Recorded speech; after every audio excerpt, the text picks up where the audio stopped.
वाटेवर आपल्याला बरेच जण भेटतात, त्यातले बरेच जण मित्रही बनतात, पण अगदी मोजकेच जण असतात जे इथे जागा मिळवतात आणि त्यालाच आपण मैत्री म्हणतो.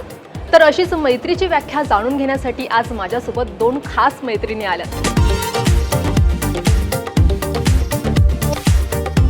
मैत्रीची गोड व्याख्या उलगडण्यासाठी माझ्यासोबत दोन खास मैत्रिणी आहेत. तुम्ही सुद्धा त्यांना नक्कीच ओळखता. शर्मिष्ठाताई आणि मेघाताई दोघी आहेत. हॅलो. बरं, बराच स्ट्रगल करून आपण इथे आलोय कारण भरपूर पाऊस पडतोय बाहेर. प्रचंड पाऊस, म्हणजे आज मेघारे फुल बरसोरे मेघा मेघा तुला आठवत असेल तर बरसोरे. तेव्हा मी लडकी बिगी बागीची होऊन मी लिटरली भिजलेल्या अवस्थेत इथे बसली आहे. पण मी म्हटलं नाही, आपल्याला हे करायचंच आहे, आपल्याला जायचंच आहे. एक म्हणजे सगळ्यात महत्त्वाचं क्षमा भेटणार आहे आणि तुझ्या इंटरव्ह्यूच्या थ्रू लोकांना बऱ्याच दिवसांनी आमची जोडी परत बघायला मिळेल. So I was super excited. जेव्हा तू विचारलं होतं तेव्हाही इमिजिएट माझं असं झालं की हो आपण करूया, काहीच प्रॉब्लेम नाही. पण ऑफकोर्स माझा आवाज आता वेगळा येत असेल, पण मला बरं नाही आहे. पण परत मेघा जर भेटणार असेल तर भागो.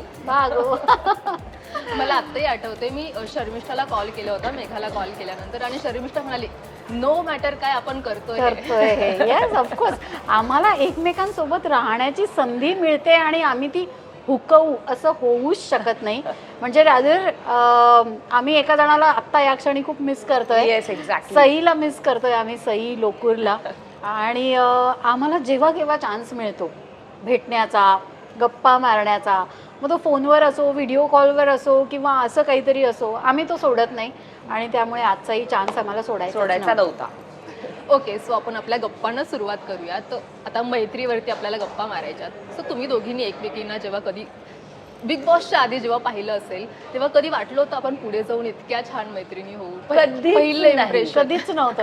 कधीच नाही. मी आताही सांगते, मला एका मालिकेमध्ये काम होतं आणि त्यावेळेला माझा स्ट्रगल पिरियड चालू होता फारच. आणि कोणतीच ब्रेकवाली मालिका मला मिळाली नव्हती. आणि एक मालिका होती, पण त्याचं नाव आय थिंक मला आठवत नाही. तुला आठवत असेल तर दूरदर्शन कुंपण. त्या कुंपणमध्ये मेघा व्यवस्थित एस्टॅब्लिश्ड लीड म्हणून काम करत होते. आणि खूप काळ झाला होता ती ऑलरेडी. मी 2 वर्ष ती सिरियल करत होते. सो आता एका daily soap we all know की बाबा एकदा 2 वर्ष वगैरे एकदा होऊन गेली की ते एका ऑटोमोबाईल ऑटो पायलट मोडवर जाते. सो तशी ती गेली होती आणि तिचं काहीतरी सम फॅमिली इश्यूज किंवा पर्सनल. नाही, माझ्या त्यावेळेला ऑलरेडी 3 सिरियल चालू होत्या. ओके. 2 हिंदी आणि 1 मराठी. म्हणजे मराठीमध्ये माझी एक काटा रुते कुणाला नावाची सिरियल चालू होती. करेक्ट. आणि हिंदीमध्ये माझ्या बालाजी टेलिफिल्म्सच्या 2 सिरियल ऑलरेडी, किस देश में मेरा दिल आणि कस्तुरी चालू होती. तर मग एका वेळेला, आणि ही 4थी कुंपण. सो मला त्या 4 सिरियल ॲट अ टाईम काही झेपत नव्हतं. मी आजारी पडायला लागले होते आणि खूप तब्येत बिघडायला लागली होती. मग तारखांचा घोळ व्हायला लागला होता. त्यामुळे मग मला रिप्लेस करण्यात आलं होतं. आणि माझी रिप्लेसमेंट कोण होती तर ते मी होते. आणि तेव्हा आम्ही केलेलं. त्याच्यानंतर अजून एक फिल्म येणार होती ज्याचं अगदीच पहिल्या 2 दिवसांचं शूट होतं. आय थिंक आटली बाटली फुटली और समथिंग असं काहीतरी होतं. ओके, मी गेली. हा, करेक्ट. तर तिकडे सुद्धा माझं हे होतं आणि मी तिकडून निघाले आणि मेघा तिकडे इन झाली. सो तेव्हा सुद्धा आम्ही असे क्रॉस झालो, अरे हाय काय कशी आहे वगैरे. ओके. सो आम्ही दोघी एकमेकींना ओळखत होतो नावानी, ऑफकोर्स एका इंडस्ट्रीत असल्यामुळे. पण अशी खूप मैत्री भेटणं असं कधीच झालं नव्हतं. सो जेव्हा मला अजून आठवतंय की 22 मेला तिचा वाढदिवस असतो हिचा, आणि 23 मेला 2018ला माझी एंट्री झाली बिग बॉसमध्ये. आणि 23 तारखेला मी गेल्यानंतर आऊ एकमेव ओळखीची होती आणि दुसरं जर कोणी, म्हणजे पुष्कर पण होता ओळखीचा, पण त्यात अगदीच अजून कोणी ओळखीचं असेल तर मेघा मला दिसली. ऑफकोर्स आस्ताद होता, सुशांत होता, हे खूपच चांगले आणि जवळचे मित्र होतेच तिकडे. पण प्रत्येक वेळेला मुलांबरोबर राहणं आणि कारण गर्ल्स रूममध्ये काय करणार असा एक पुन्हा यायचा. तर त्यावेळेला मला अरे आऊ आणि हे मला अगदी जवळचे वाटले. ऑफकोर्स नंतर सईची मैत्री झाली माझी. पण मी अजूनही सांगेन की कोणीही मेघाशी मैत्री करू शकतो. कारण मेघा तेवढी वेलकमिंग आहे आणि मुळात ती गुणदोषांसकट एक्सेप्ट करते. सो तिच्याकडे असं नसतं की अरे हिला कधी कधी त्रास कोणी जर दिला हिला पण देऊ नका नाहीतर मी आहे इथे. पण जरी दिला तरी ती मोठ्या मनाने माफ पण करेल इतकं सुद्धा तिचं मोठं मन आहे. त्यामुळे तिची मैत्री कोणाशीही होऊ शकते. म्हणजे घरात येणाऱ्या आपल्या काम करणाऱ्या ज्या मावशी आहेत त्यांच्यापासून प्रेसिडेंटपर्यंत. अरे मी त्यांच्यासोबत पिक्चरला जाते, घरात मावशांसोबत पिक्चरला जाते. एक्झॅक्टली. त्यामुळे मी म्हटलं ना ती तेवढीच दिलखुलास आहे. त्यामुळे मला आठवणारी पहिली भेट आणि ही आहे. तिने ज्या क्षणी घरात पाय ठेवला म्हणजे तिची एंट्री ना एका वेगळ्याच पद्धतीने झाली होती. बिग बॉसमध्ये अशी एंट्री आजपर्यंत एवढा सस्पेन्स एंट्री कोणाचीच झाली नसणार आहे. आणि समहाऊ आहे ना, मी त्या घरात ना माझ्या मित्रमैत्रिणी होते, सई, पुष्कर, आऊ माझ्यासोबत होते, बट स्टील मी त्या घरात कुठेतरी ना स्वतःला खूप एकटं फील करत होते. इतकं एकटेपणा वाटत होता कारण ऑल नो की सई आणि पुष्कीचं खूप जास्त घनिष्ठ मैत्री होती. त्यामुळे आमच्या ट्रायोमध्ये तो एक ड्युओ झालेला होता. त्यामुळे मग आणि माझे हे दोघंच मित्र, माझं सगळं काही, माझं खेळणं, माझा फोकस सगळा माझ्या मैत्रीवर होता. सगळ्यांना असं वाटतं गेमवर होता, पण गेमपेक्षा जास्त मी मैत्रीत इन्वॉल्व्ह होते त्या शोमध्ये. खूप इमोशनल झाले होते मी. एक वेळ म्हणजे अशी आली होती की तो फोकस पण हटला होता माझा कम्प्लिटली गेमवरनं, की मला काही नको, गेम, ट्रॉफी, हे ते काही नको. मला माझी मैत्रीण पाहिजे, माझा मित्र पाहिजे, माझ्या जवळ पाहिजे ते दोघे. तो फोकस शार्प व्हायला ना शमाची मदत झाली.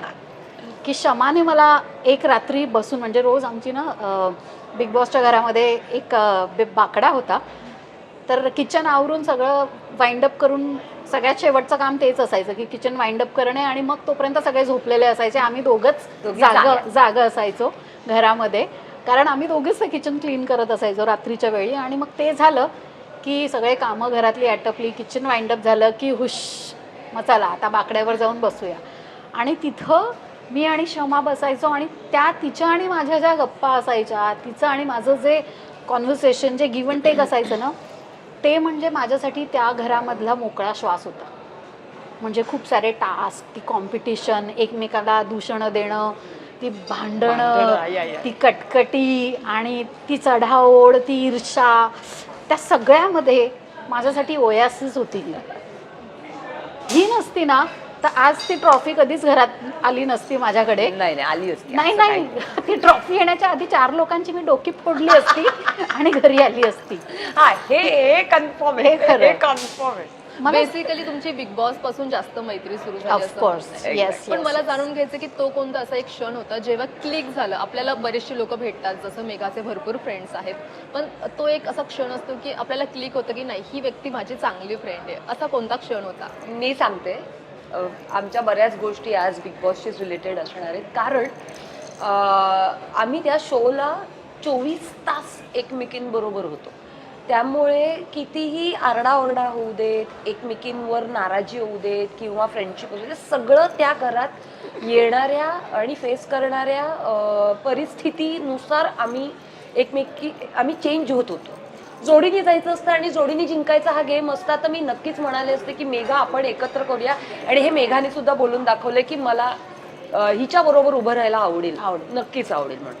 सो त्या गोष्टी आम्ही क्लिअर होतो. त्याच्यामुळे आणि अजून एक गोष्ट काय झाली की एक टास्क आला होता ज्याच्यामध्ये खुर्च्या होत्या 4 आणि 4 पैकी एक बजर झाल्यावर उठायचंय तुम्हाला. आणि तोपर्यंत आमची मैत्री एका सेफ झोन वाला टास्क होता की इथे जो शेवटच्या 6 बजर वाजणार आणि प्रत्येक बजरला एकाने बाहेर जायचं त्या सेफ झोन मधनं आणि बाहेरच्या माणसाने एकाला आत यायचं. आम्ही 4 आत गेलो, मी, मेघा, सई आणि पुष्कर. आमचं आत गेलो. आत गेल्यानंतर पुष्कर उठणार नव्हता, सई उठणार नव्हती, मेघा सुद्धा उठणार नाही, कारण हे तिघही जुने खेळाडू होते. मी नुकतीच जॉईन झाले होते याच्यामुळे. त्यामुळे मला असं वाटत होतं की मी उठणार, पण मला त्यावेळेला सपोर्टची, त्यावेळेला मला गेम खेळण्यासाठी घरात बाय दॅट टाइम माझं रेकॉर्ड असं होतं की सगळे उठू शकतात पण मेघा काही उठत नाही, शक्यच नाही. मेघा कोणासाठी सोडणार नाही. मी तिला खूप कन्व्हिन्स करण्याच्या ह्याच्यात मी तिला 2-3च वाक्य बोलले असेल तेव्हा की मेघा मला माहिती की तू आउट होत नाही, कारण मी जस्ट बाहेरून आले होते त्यामुळे मला बाहेर काय चाललंय हे मला बरोबर माहिती होतं. या सगळ्या गोष्टी. पण तरी सुद्धा रिस्क काय असते की आपण आल्यानंतर आठवड्याभरात जर काही गडबड झाली तर आपले अंदाज तिकडे सगळे चुकतात, जे चुकतच होते नंतर सगळेच. पण ती रिस्क होती, मेजर रिस्क होती. तर आणि अपार्ट फ्रॉम दॅट मी जर ग्रुपमध्ये राहतीये तर ऑफकोर्स मी ग्रुपला सुद्धा मदत करणार आहे, ही झाली दुसरी गोष्ट प्रॅक्टिकली. पण तिने इमोशनली ती गोष्ट समजून घेतली. ती त्या क्षणी त्या खुर्चीवरनं उठली आणि त्या पूर्ण टास्कमध्ये ती त्या वीकसाठी नॉमिनेट झाली. आणि ज्या वेळेला ती मुलगी या एका माझ्या 2-3 गोष्टींवर किंवा आठवड्याभराच्या मैत्रीवर, ह्या आठवड्याभराचीच मैत्री होती, एक आठवड्यानंतर पुढचा हा टास्क आला होता, 7 दिवसात जी मुलगी माझ्यासाठी ते करू शकते, तर मला तेव्हाच कॉन्फिडन्स आला की ही मुलगी मला आजन्म, मी जोपर्यंत आहे तोपर्यंत ही मुलगी मला साथ देणार. तेव्हाच मी मनातल्या मनात ठरवलं होतं की मला काहीही करून माझ्या सगळ्या ग्रुप सकट फिनालेमध्ये जायचं आहे, अख्ख्या ग्रुप सकट. आणि क्षमाने त्याच्या आदल्याच आठवड्यामध्ये, तू कदाचित विसरते की सगळी माझ्यासाठी करण्याची सुरुवात हिने केली होती. ती आल्या आल्या दुसऱ्याच दिवशी कॅप्टन्सी टास्क होता आणि मी कॅप्टन झाले होते आणि समर्थक म्हणून क्षमा माझ्या बाजूने उभी राहिली होती. असतात आणि सुशांत तिचे मित्र असताना सुद्धा ती तिकडनं न उभी राहता ती माझ्यासाठी खेळली होती आणि खूप उत्तम खेळली होती. तिने खूप छान माझी साथ दिली होती त्या टास्कमध्ये. आपण काहीतरी चांगलं करायला बघतो, एका चांगल्या डिझर्विंग कॅन्डिडेटला आपण राहण्याची एक संधी देऊन बघायला काही हरकत नाही आहे. जे होईल ते होईल. कुठेतरी तुम्हाला रिस्क घ्यावी लागते आणि आज त्या एका रिस्कमुळे मला आयुष्यभरासाठी मैत्रीण मिळाली. येस, त्यामुळे माझ्यासाठी तोच एक मुद्दा होता. बरं, आता बिग बॉस बद्दलच आपण गप्पा मारतोय, तर मी तुम्हाला बिग बॉस मधले तुमचेच काही फोटोज दाखवणार अरे आहे, वा. So त्यावर तुम्हाला रिॲक्ट करायचंय. ओके ओके, तर तुमच्यासाठी पहिला फोटो आहे हा. अरे, ही ज्या दिवशी घरात आली सो क्षमा जस्ट घरात आली होती आणि आम्ही असं भेटलो होतो जणू काही आम्ही किती जन्माच्या मैत्रिणी होत. आणि समहाऊ ॲज आय सेड ना की I was waiting for someone की जो येईल आणि ती व्यक्ती माझी असेल, माझ्या एकटीची. बिकॉज सई माझी बेस्ट फ्रेंड त्या घरात होती, पण सईला मला वाटून घ्यावं लागत होतं पुष्कीसोबत. सो मला ते ना, आणि इतकं वाटून घ्यावं लागत होतं की सई माझ्या वाट्यालाच यायची नाही. सो मला असं वाटायचं या घरात कोणीतरी यावं जो फक्त माझा असावा, मुलगा असो मुलगी असो, जी पण कोणी हो, पण ती व्यक्ती फक्त माझ्यासाठी असावी. आणि हिला समहाऊ पाहिल्याबरोबर माझ्या मनात ती फिलिंग आली होती. तिने सांगितलं ना, आदल्या दिवशी माझा बर्थडे होता, सो आय ऑलवेज सेड की बिग बॉसने मला दिलेलं हे बर्थडे गिफ्ट आहे. हे ती नेहमी म्हणत हा, होती, बिग बॉसने दिलेलं गिफ्ट. बेंचवर बसलो की ती मला हेच म्हणायची. ओके, दुसरा फोटो आहे हा. हा, हे माझं पहिली संक्रांत होती, मकर संक्रांत होती. आणि ऑफकोर्स माझ्या कार्यक्रमाला मेघा नाही किंवा असं काही. आणि माझा पहिला ब्लॉग मी त्या दिवशी केला होता. फर्स्ट व्लॉग ची सुरुवात तिथून सुरुवात केली. बरं, मी कमेंट सेक्शन मध्ये वाचलं होतं की मेघा तुझ्या लग्नाला येऊ शकली नव्हती आणि त्यामुळे तिने एक पोस्ट केली होती. सो का नव्हती गेलीस तू तिच्या लग्नाला? तिने बोलवलंच नव्हतं. काही नाही, कोविड. तिने बोलवलं नव्हतं. क्षमा, याच्यावर तू काही सफाई देऊ नको. नाही, मी व्यवस्थित देते. कोविड मध्ये 50 लोकांना इन्व्हिटेशन असतं, त्या 50 लोकांमध्ये मी नव्हते. नाही, असं काहीच नाहीये. 50 लोकांचंच ते लिमिटेड ह्याच्यामध्येच मला लग्न करणं फारच गरजेचं झालं होतं.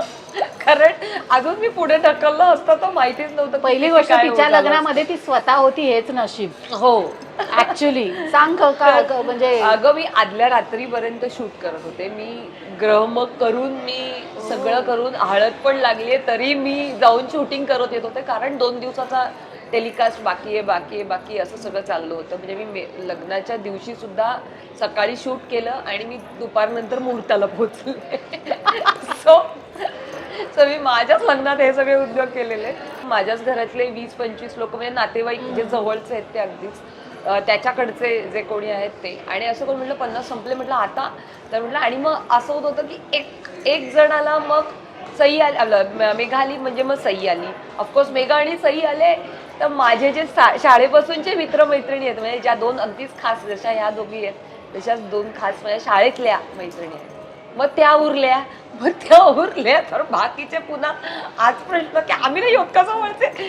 नाही आता पण मग ते कशा पद्धतीने सिच्युएशन असतं, सिच्युएशन आणि रिझन खूप व्हॅलिड आहे त्याच्यामुळे कोविडच्या काळामध्ये काहीच करू शकत नाही. म्हणजे पण हा मात्र एवढं नक्की, मी तेजसला हिला दाखवायला घेऊन गेले होते. पण हा, तेच मी तुला सांगणार आहे, मुलगा पसंत करण्याचं मेन काम मात्र मी आणि सईनी केलं होतं. आम्ही रजामंदी दिली, मुलगा बघितला, होकार दिला आणि तेव्हा त्याच्यानंतर हिचं लग्न झालंय. सो मुलाला आम्ही बघून चुकलेलो होतो. त्या मॅडम लग्नाला तयार नव्हत्या अजून होईल तेव्हा. नाही होणार माहिती नाही, तू सांग एवढा वेळ नाही तर मी चाललो. मी म्हटलं, त्याला आता कोणाची मैत्रीण आहेस सांगितलं तू? मी त्याला सांगितलं की अल्टिमेटम दे तिला.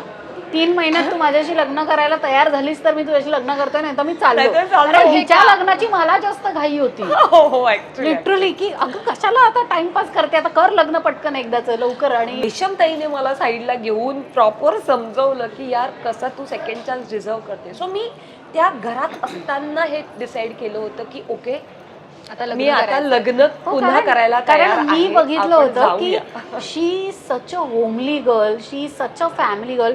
ऑफकोर्स ती ॲम्बिशियस आहे, करिअरची तिला म्हणजे तिच्या काळजी आहे, सगळं आहे. पण त्याहीपेक्षा शमा ही अतिशय घरेलू मुलगी आहे, संसारिक खूप संसारी मुलगी आहे. आणि अशा मुलीचा संसार नाही म्हटल्यावर मला त्रास नाही होणार का? आणि माझं असं आहे ना, मी जर कोणाला आपलं मानलं तर मी त्या व्यक्तीच्या बाबतीत खूप पॉझिटिव्ह होते. मग मला असं वाटतं त्या व्यक्तीच्या आयुष्यात सगळं असं सगळं व्हायला पाहिजे.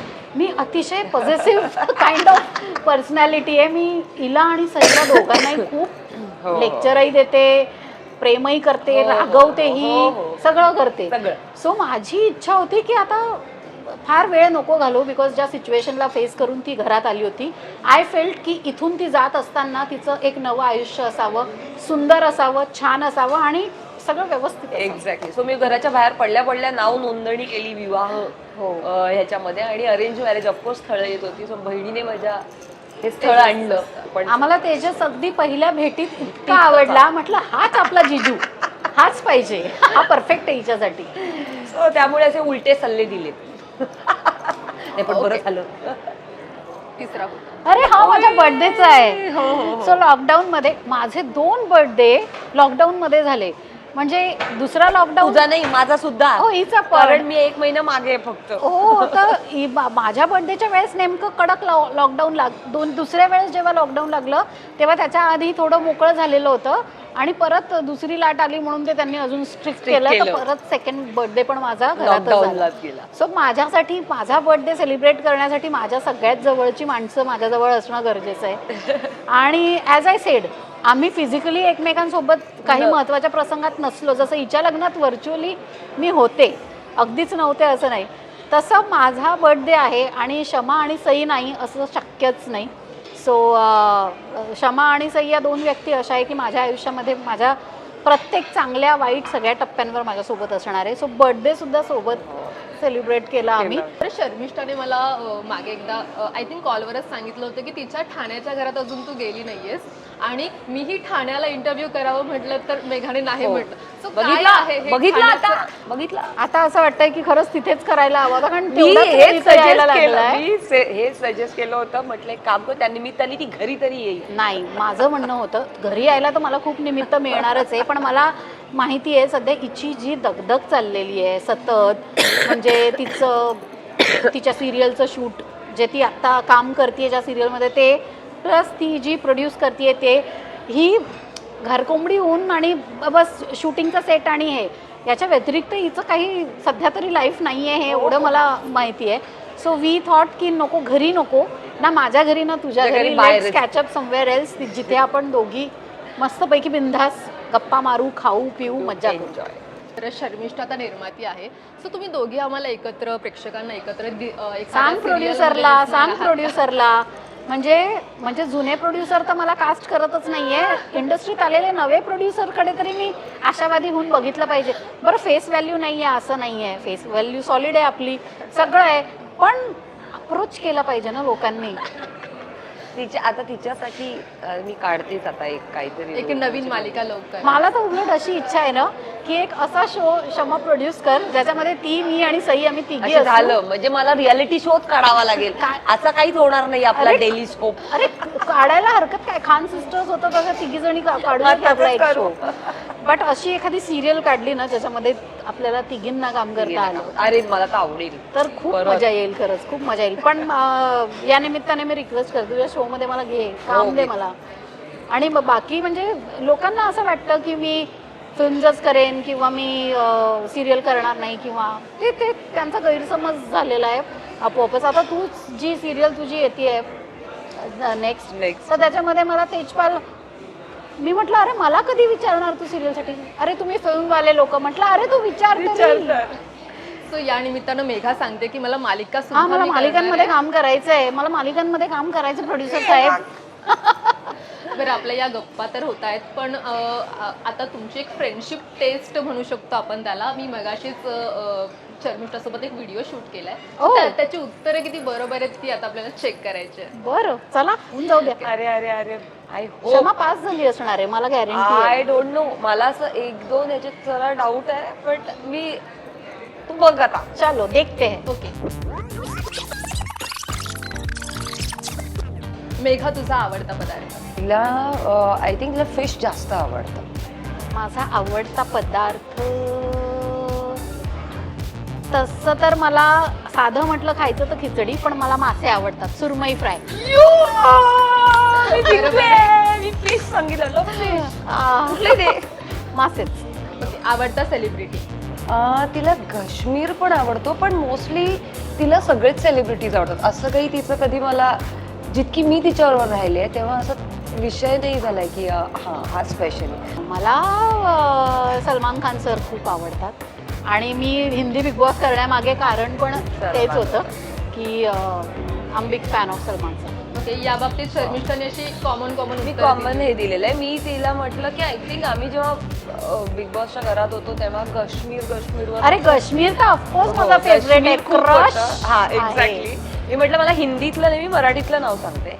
आणि म्हटलं ओव्हरऑलच मेघा सगळ्याच आर्टिस्टच्या बाबतीत रिस्पेक्टफुली बघते. पण आणि काश्मीर ते मला सुटे ऑनेस्टली आहे. खूप आवडतो, पण खरोखर मला खूप काश्मीरवरून आवडतो. तिने बोलली होती तेवढं मला तिचं आठवतं. उत्तर चुकलेलं नाहीये, तिचं उत्तर करेक्टच आहे. मराठीत मी ओके, पहिलं का? मला आठवतंय मी तिला एका मालिकेसाठी रिप्लेस केलं होतं आणि ती मालिका ह्याच्यावर होती, दूरदर्शनवर होती. माझं पहिलं काम. ऑफकोर्स तुला माहिती हा, असेल, मला शर्मिष्ठाने माहिती बरोबर. नव्हतं. मी म्हटलं मी तिला तेव्हाच बघितलं होतं. अच्छा, माझं पहिली सिरियल होती चिरंजीव सौभाग्यकांक्षिणी. कलर्स म्हणजे ईटीव्ही, तेव्हा ईटीव्ही टीव्ही होतं होतं ते. त्याच्यावर यायचं. ओ. तू काय सांगितलंस? नाही, मी सांगितलं मला माहित नाहीये. मी तुला म्हणजे आपण जेव्हा ती भूमिका आपण एक्सचेंज केली केली, मालिका, हा. त्याच्यामध्ये मी तुला बघितलं होतं, त्यामुळे मला कुंपण वाळ होतं. हा. तुझ्या डॉगचं नाव? ओ येस, लिओ. लिओ. Yes, अरे otherwise ते ते माझ्या correct. मुलाचं नाव तुला माहिती नसेल असं कसं होईल. ओके, शेवटची ट्रिप कधी केली होती तुम्ही? मी बेळगावला केली होती. मी मेघा सईच्या घरी गेलो होतो. ते एकत्र हो. आम्ही सईच्या घरी गेलो होतो बेळगावला. करेक्ट, मी बरोबर बोलले. त्याच्यावरनं मी सगळं पुढचं तुझ्या शिव्या पण सांगून मोकळी झालेली. ओके, भांडण झालं की सर्वात पहिल्यांदा कोण येतं मनवायला? मेघा. पण दोघांचंही टेम्परामेंट मी असं सांगेन की वेगवेगळं आहे. जेव्हा ती चिडते तेव्हा मी समजवायला जाते आणि जेव्हा मी भडकलेली असते तेव्हा ती समजवायला येते. भांडण झालं की मी असते सगळीकडे मनवायला. भांडण माझं नाही होत, हिचं आणि सईचं नेहमी होतं आणि दोघींकडे मला लोट्यासारखं आहे असे लुडकवत असतात. कधी मी हिच्या बाजूने, तिच्या बाजूने. कायदा यांची भांडणं अशी झालेली आहे ना की कधी मिटली नसती. बट क्रेडिट दे मला की हो. माझ्यामुळे ही मी फ्रेंडशिप. हेही बोललेलेच आहे की म्हटलं हीच येते हे करायला. पण काही काही ठिकाणी असं होऊन जातं की सिच्युएशन नुसार दोघींमध्ये विचारशील तर आणि कधीतरी सई ही, सई कधीतरी आमचा मी. लाडोबा आहे, तर तो लाडोबा जरा जास्त रुसतो आमचा. तर त्याला काबूत करण्याचं फक्त एक कसब जे ते कसब माझ्याकडे हो, आहे. मी अशी स्ट्रिक्टली सई बरोबर ही असते. चिमट्या काढते तिला आणि मी तिला असं असं असं चाललेलं. बरं, आपल्या खूप छान गप्पा रंगल्यात, पण आता शेवटी मैत्रीवरती आपण या सगळ्या गप्पा मारल्यात. सो जर आता शेवटी जर तुम्हाला एकमेकींना काही कन्फेस करायचं असेल, काही सांगायचं असेल, तर ते काय असेल? येस, कन्फेस करायची आहे की माझं तिच्यावर खूप प्रेम आहे आणि ते आयुष्यभर राहणार आहे, कायम राहणार आहे. पण बिग बॉसमध्ये असताना मी सई आणि तिच्यामध्ये ऑलवेज पहिला प्रेफरन्स सईला दिला. I know. त्यामुळे तिच्यावर केव्हा केव्हा थोडा अन्याय झाला. सो मला तिला हे कन्फेस करायचं आहे. आणि पण ते तिला मी सांगितलं पण होतं की, पण ते मला ना नंतर कुठेतरी माझ्या मनालाच खूप खात राहायचं की यार पण काय करणार, कमिटमेंट ती कमिटमेंट होती ऑलवेज. आणि हिच्याशी ना एक अनकंडिशनल नातं होतं.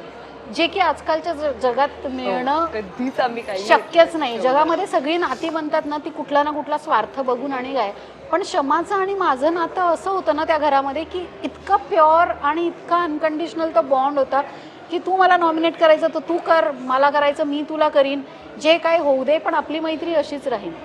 पण म्हणून त्यामुळे ना कधी कधी असं वाटतं मी ग्रांटेड धरलं तिला. आणि तशी चूक आता आयुष्यात परत कधीच होणार नाही. सई, मी तुला आज या कॅमेऱ्याच्या थ्रू सांगतेय की बिग बॉसच्या घरात असताना you were always my first priority आणि क्षमा वॉज सेकंड. बट आता तसं नाही आहे. आता सम पातळीवर आता तुम्ही दोघी जणी माझी इक्वल प्रायोरिटी आहात. ओके. एक्झॅक्टली. माझ्यासाठी मैत्री म्हणजेच शेअरिंग, केअरिंग, मी असं म्हणेन की एक अनकंडिशनल लव जे आपण असं म्हणू, किंवा कधी कधी आपण त्याच्यामध्ये इतका हक्क समोरच्यावर गाजवतो, पॉझिटिव्ह होतो. ह्या सगळ्याचं मिश्रण जर मी बघेन तर माझ्यासाठी ते मैत्री हे नातं आहे. आणि एकदा का मी मैत्री केली, म्हणजे माझ्या बाबतीत असं आहे की मी मैत्री केली की मी गुण दोषांसकट सगळं असू दे, सेम काय असेल ते असेल तिकडे बघू.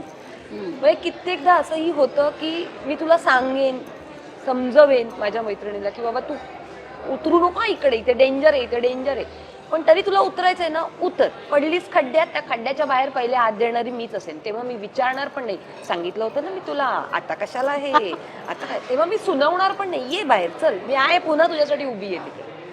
सो माझ्या दृष्टीने मला ना माझा रिप्लिका बघायला जर मी बघितला तो मी बिग बॉसच्या घरात मेघात बघितला. आणि मी हिच्यात बघितली की ही बिलकुल माझ्यासारखी आहे. सो मला हे इतकं दिसलं, त्यामुळे मी मेघेला कायम म्हणेन की मेघे, यू आर देअर. तू तेव्हा तिकडे होतीस म्हणून मी त्या घरात तितकी राहू शकली. गेम प्लॅन खड्ड्यात घाल. पण लिटरली तेव्हा तू मला साथ दिली. आणि तिथून बाहेर पडताना सुद्धा आपलं एक प्रॉमिस झालं होतं की नाही की ही साथ आपण आयुष्यभर ठेवू, आणि तू ती निभावतीयस या सगळ्या जर्नीमध्ये टिल डेटपर्यंतच्या. की माझ्याकडनं काही राहिलं गेलं असेल, काहीतरी इकडचं तिकडे बोललं गेलं असेल, कधीच नाही, कधीतरी मी तुला ग्रँटेड पकडलं असेल, I am really sorry for that. पण मला माहिती आहे काय आहे की आपण या बाबतीतही सेम आहोत. खूप व्यायाम करूनही माझं पोट कमी होत नाही, कारण खूप गोष्टी पोटात ठेवतो माझं पण. सो त्या आम्ही मी असं म्हणेन की आम्ही ते हे करतोय, म्हणून तसंच आपलं राहू दे, तसंच राहणार. That's it. आणि सई, ऑफकोर्स आम्ही दोघी तुला खूप मिस करतो. याच्यामध्ये तू नाही असं नाहीये, ही मधली जागा तुझी आहे. ऑफकोर्स मी सईला सुद्धा विचारलं होतं, पण काही कारणानं ती बेळगावला हो, आहे, त्यामुळे ती येऊ शकली नाही. बरोबर. नाहीतर तुम्हाला तिघींचा बॉन्ड आम्हाला सर्वांना नक्की डोंट वरी, आम्ही तुला बेळगावला घेऊन जाऊ नेक्स्ट टाइम आमच्या सोबत. खूप व्हिडिओज कर. नक्की आपण नक्कीच जाऊ. आणि तुमची मैत्री अशीच कायम राहू द्यात. आणि याच नोटवर आपण आज इथेच थांबूयात. खूप छान वाटलं तुमच्याशी गप्पा मारायला. थँक्यू की आम्हाला बोलवलं इथे, आम्हाला त्या निमित्ताने भेटायला चान्स मिळाला. आणि तुमच्या सगळ्यांसोबत इथे ऑफकोर्स लोकमत हे कायम आमच्या दोघींच्याही कोणत्याही स्पेशल इव्हेंट्सना असतं आमच्याबरोबर. तसंच आजही आमचं मैत्री सेलिब्रेट करायला सुद्धा तुम्ही आहात. So thank you very much. Thank you so much Aparna.